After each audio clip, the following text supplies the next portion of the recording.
పిత్తాశయంలో రాళ్ళు ఉన్నవారు ఎప్పుడు సర్జరీ చేయించుకోవాలి, ఎన్ని రోజులు ఆగచ్చు అనేది ఒక కామన్గా అడిగే క్వశ్చన్ అండి. పిత్తాశయంలో రాళ్ళు ఉండి మీకు దానివల్ల ఎటువంటి సమస్య, ఎటువంటి సిమ్టమ్, ఎటువంటి లక్షణం లేకపోతే మీరు ఆగచ్చు, సర్జరీ అవసరం లేదు, యూ కెన్ వెయిట్.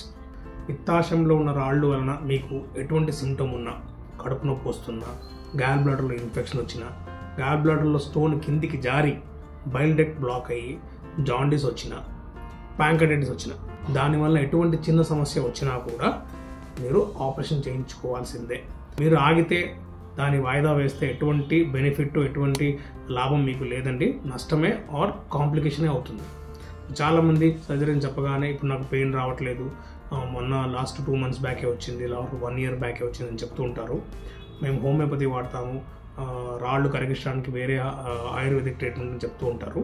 కానీ మా ప్రాక్టీస్లో చూసేది ఏంటంటే ఇది ఆపరేషన్తోనే సమస్య తీరుతుంది. గాల్ బ్లాడర్లో రాళ్ళు వలన, ఆ పిత్తాశయంలో రాళ్ళు వలన వచ్చే సమస్యలకి సర్జరీ ఒకటే పరిష్కారం. దానికి ఎటువంటి ట్రీట్మెంటు పని చేయదు. సింపుల్ ట్రీట్మెంట్ అంటే గాల్ బ్లాడర్ తీయించుకోవడమే. గాల్ బ్లాడర్ తీసే వలన ఎటువంటి ఇబ్బంది కలగదు, ఎటువంటి డైజెస్టివ్ ప్రాబ్లమ్స్ మీరు ఎదుర్కోరు. Very simple operation, very simple treatment and the best treatment. ఆగడం, వాయిదా వేయడం, వీటి వలన సమస్యలు ఎక్కువ అవుతాయి, కాంప్లికేషన్స్ ఎక్కువ వస్తాయి. కాంప్లికేషన్స్తో వచ్చినప్పుడు ఖర్చు కూడా ఎక్కువ అవుతుంది. కొన్ని కాంప్లికేషన్స్, ఎస్పెషలీ ప్యాంక్రెయాటిస్, దానికి చాలా లైఫ్ థ్రెటనింగ్, లైఫ్కి ఇబ్బంది అయ్యే ప్రాబ్లం అది. అదే కాకుండా కొంతమందికి జాండిస్ వస్తుంది స్టోన్ వల్ల. స్టోన్ పోయి గాల్ బ్లాడర్లో నుంచి బైల్ డక్ట్లో పోయి ఇరుక్కున్నప్పుడు దానికి ఇంకొక ఎక్స్ట్రా ఆపరేషన్ చేయాల్సి వస్తుంది, ఎండోస్కోపిక్ ఆపరేషన్, దాన్నే ERCP అంటాం. దాని తర్వాత మరి gall bladder operation. So 2 operations అవసరం పడతాయి.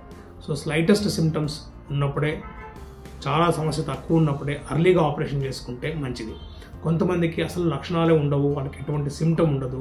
కొత్త స్కాన్ చేసినప్పుడు వేరే రీజన్ కోసం, వేరే కారణానికి ఏదైనా స్కాన్ చేసినప్పుడు స్టోన్స్ బయటపడతాయి. అలాంటి వాళ్ళకి సర్జరీ అవసరం లేదు. They are called asymptomatic patients and they can wait. Symptoms ఉన్న వారికి, స్టోన్స్ వలన సమస్య ఉంటే ఎంత త్వరగా ఆపరేషన్ చేసుకుంటే అంత మంచిదండి. నా పేరు doctor Dattaram, consultant surgical gastroenterologist, Hyderabad.